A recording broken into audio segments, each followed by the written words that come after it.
नमस्ते, मेरा नाम है हिरणजीत चड्ढा। खोद दूंगा गड्ढा, क्योंकि लक्कड़ बक्के के टीवी पर सीआईडी का चैनल बंद करने से टाइगर पैर पर चढ़कर बंदर से शादी नहीं रचता। समझ रहे हो ना? मुझे पता है आप सब लोग अच्छे होंगे, बढ़िया होंगे, उम्मीद के किरण में होंगे। जो भी कर रहे होंगे सही कर रहे होंगे। मैं नए देश लाओस में अपने नए दिन को अच्छे से बिता रहा हूँ। एक नए आदमी के रूप में मैंने पुनर्जन्म ले लिया है, और बेरोज़गार के रूप में, जिसकी वजह से रोज़ उठना नाश्ता दारू, उठना नाश्ता दारू, इन तीनों चीज़ों के अलावा कुछ नहीं चल रहा। तो आज के इस वीडियो में सोचा कुछ अलग टॉपिक पर बात कर लेते हैं कि जो चीज़ें इंडिया में काफ़ी कॉमन हैं, आम हैं, लेकिन कोरिया में जो चीज़ें अजीब मानी जाती हैं। यानी ये बात मैं इसलिए कह सकता हूँ क्योंकि जब मैं बाहर में जाता हूँ, विदेश में जाता हूँ, तो कोरियन लोगों से भी बात करता हूँ, इंडियन लोगों से भी बात करता हूँ, और अन्य नागरिकों से भी बात करता हूँ। तो ये जो एक स्पेसिफिक नागरिकों की जो डेफिनेशन है, विशेषता है, ये तब तक आपको आसानी से पता नहीं चलेगी जब तक आप उस देश में हो। लेकिन जब आप उस देश के बाहर जाते हो और बाहर अपने सेम नागरिकता रखने वाले लोगों से मिलते हो, तो ये फ़र्क स्पष्ट नज़र आता है। तो उन टॉपिक पर बात करने वाला हूँ। आओ यार, शुरू करते हैं बिना किसी हिरण के। तो सबसे पहले एकदम एक अजीब पॉइंट है कि जो कि मुझे सबसे ज़्यादा अजीब लगा कि बाकी सारे देशों में ना ये बात कॉमन है, लेकिन कोरिया में ही ये बात कॉमन नहीं है। यानी कि शायद कोरियन लोगों को ये बात बहुत अजीब लगती है कि हम कोरियन लोग पहली मुलाकात में जब हम एक दूसरे से बात करते हैं तो नाम नहीं पूछते। ये बहुत अजीब सी बात है कि इंडिया में आप सोचो कि ट्रेन में सफ़र कर रहे हो और अजन बंदे से मिलके उससे बात करने की कोशिश करते हो, और फिर इवन इंडिया के बाहर भी, यूरोप के कंट्री में, नेपाल में, सरजमीन उज़्बेकिस्तान में जब मैं नए लोगों से मिलता हूँ तो सबसे पहले नागरिकता पूछने के बाद वो लोग क्या करते हैं कि नाम पूछते हैं, क्वेश्चन नेम। लेकिन अभी तक कोरिया के बाहर में जितने भी कोरियन लोगों से मिला, लड़की से भी मिला, लड़कों से भी मिला, मेरे उम्र से काफ़ी बड़े लोग भी मिले, मेरी उम्र से काफ़ी छोटे लोग भी मिले, सबसे मैंने बात की। लेकिन एक बात सारे लोगों में कॉमन मिली कि कोरियन लोग जब हम बात करते हैं ना, बातचीत खास करके शुरू करते हैं, तो अपना नाम नहीं पूछते, बिल्कुल नहीं पूछते, एक दूसरे का नाम नहीं पूछते। तो अगर नाम नहीं पूछते तो आप लोग इस बात को लेकर क्यूरियस हो सकते हो कि आप एक दूसरे को बुलाते किस नाम से हैं। तो उसका जवाब यह है कि हमारी भाषा की कुछ विशेषता यह है कि सर्वनाम के बिना बिना, सर्वनाम का मतलब समझते हो ना कि आप, सर, इनके बिना भी हमारे भाषा का ग्रामर इस तरह विकसित हुआ है कि बिना सर्वनाम यूज़ किए आसानी से बात कर सके। लेकिन हमारी भाषा में बात करने के लिए एक दूसरे का नाम जानने की ज़रूरत नहीं है, लेकिन एक चीज़ अति आवश्यक रूप से जाननी चाहिए, और वो है एक दूसरे की उम्र।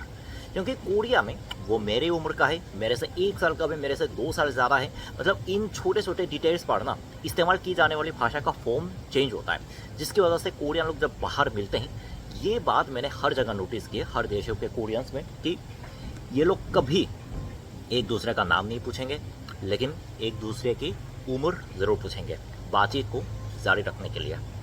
और दूसरी बात जो इंडिया में शायद काफ़ी कॉमन हो, लेकिन कोरिया में कॉमन ना हो, और वो ये है कि एक दूसरे का धर्म पूछना।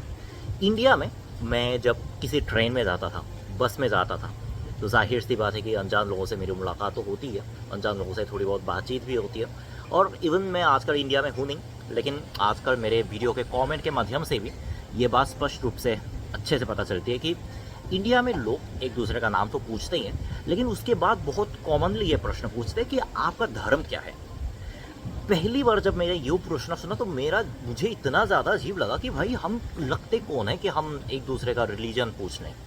क्योंकि कोरिया में क्या होता है कि एक्चुअली कोरियन गवर्नमेंट के सर्वे के मुताबिक लगभग 70 या फिर 60% के आसपास कोरियन लोग नास्तिक हैं, और फिर जो बाकी 40% लोग हैं उनमें से मैक्सिमम क्रिश्चियन है, बुद्धिस्ट भी है, और फिर कुछ लोग ऐसे होते हैं कि जिनके मम्मी पापा के पास धर्म है, लेकिन वो लोग शायद किसी धर्म में विश्वास नहीं करते। क्योंकि कोरिया, चाइना और जापान, ये तीनों दुनिया के सबसे बड़े एटेस्ट, जिसका मतलब हिंदी में नास्तिक होता है, नास्तिक वाले देश हैं। यानी कि जहाँ जिस समाज में धर्म का समाज में कोई बल नहीं चलता, धर्म के नाम पर कोई चीज़, कोई काम बहुत ही मुश्किल से, यानी कि बामुश्किल होती है, ऐसे देश में रहते हैं। तो ऐसे देश में ना जो लोग धर्म को मानते हैं वो या तो बहुत ढीले रूप से मानते हैं या तो बहुत स्ट्रांगली मानते हैं, जिसकी वजह से अगर कोरिया में एक दूसरे का नाम तो ज़रूर पूछ लिया, लेकिन एक दूसरे का धर्म पूछना ऐसा लग सकता है कि ये मेरे ससुर के नाते मेरे धर्म जानकर क्या करना है। भाई मेरा विश्वास है, मेरा विश्वास हो या ना हो, इसको क्या करना है।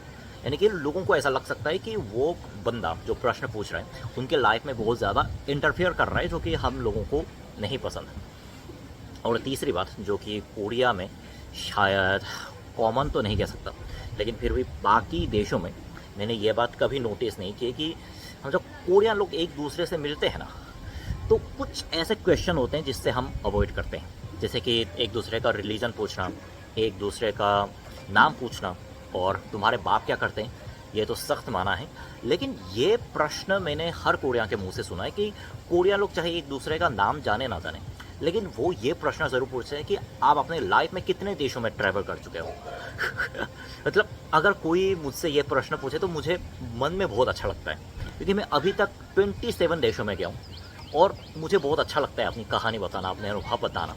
लेकिन मैं जब बाहर के लोगों से बात करता हूँ, उज़्बेकिस्तान के लोगों से बात करता हूँ, हिंदुस्तान के लोगों से बात करता हूँ, ये प्रश्न पूछने वाला आज तक मुझे एक या इक्के दुक्के बंदे मिले जो मुझसे पहली मुलाकात में ये पूछता हो कि भाई अभी तक आप लाइफ में कितने देशों में गए हैं।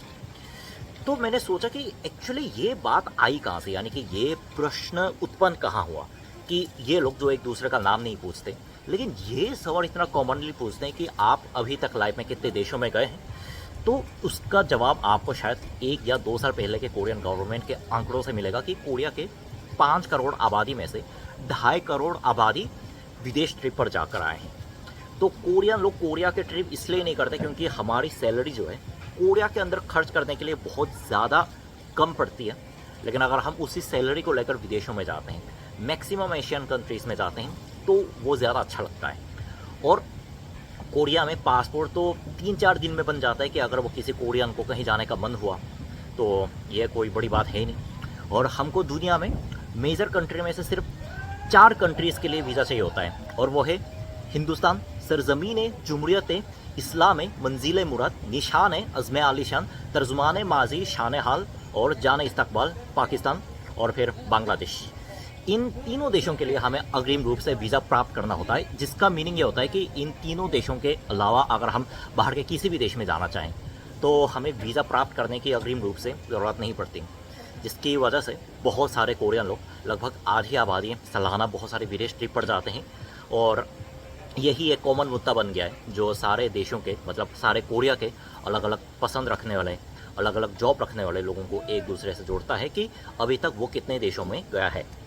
और आखिरी बात जो इंडिया में काफ़ी कॉमन है और कोरिया में बिल्कुल कॉमन नहीं है, वो यह है कि इंडिया में जब हम कैमरा लेकर बाहर निकलते हैं तो बहुत सारे लोग कैमरे के एंगल में आना चाहते हैं, कि बहुत सारे लोग मेरे से सेल्फी लेना चाहते हैं। इवन मैं उनको नहीं जानता, वो लोग भी मेरे को नहीं जानते, लेकिन वो लोग मेरे साथ सेल्फी लेना चाहते हैं या फिर मेरे वीडियो में आना चाहते हैं। लेकिन कोरियन लोग इसके सख्त खिलाफ हैं, यानी कोरियन लोग बिल्कुल चाहते ही नहीं कि वो दूसरों के लेंस पर मेरा चेहरा आए। और फिर कुछ दिन पहले इस बार एक न्यूज़ भी आई थी कि अगर कोरिया में कोई बंदा, यानी कि गलती से उसका कोई मेरे चेहरे को कैप्चर करने का इरादे के बिना अगर आपने वीडियो में मेरे चेहरा कैप्चर हो गया, तो उसके नाम पर हम उनसे मुआवजा मांग सकते हैं कि नहीं। ये अब बात अगर इंडिया में फैलती ना तो सही में आप लोगों को बहुत अजीब लगती, क्योंकि इंडिया में तो हर किसी के साथ सेल्फी ली जाती है, हर किसी के वीडियो में आ जाते हैं। लेकिन कोरिया में सेल्फी लेना तो छोड़ो, अगर हम इस तरह से सड़क पर वीडियो बनाते गलती से, मेरा ऐसा कोई इंटेंशन नहीं था, लेकिन किसी दूसरे बंदे का चेहरा मेरे वीडियो में गलती से दिख गया, तो अगर वो बंदा क्लेम करता है कि मेरे को मुआवजा चाहिए क्योंकि तुमने मेरा चेहरा कैप्चर किया अपने वीडियो में, तो मुआवजा देना पड़ सकता है। कोर्ट ने ऐसा फैसला सुनाया तो नहीं है, लेकिन ऐसे संविधानों के विश्लेषकों का मानना है। तो बस यार, आज के वीडियो में इतना ही। उम्मीद करता हूँ आप लोगों को इस वीडियो के माध्यम से एक नई जानकारी जानने को मिल गई होगी। वापस आऊँगा और मज़ेदार वीडियो के साथ। तब तक क्या करना है, सावधान रहो, सुरक्षित रहो, सीख एक को, सबक सबको। जय भारत, जय साउथ कोरिया।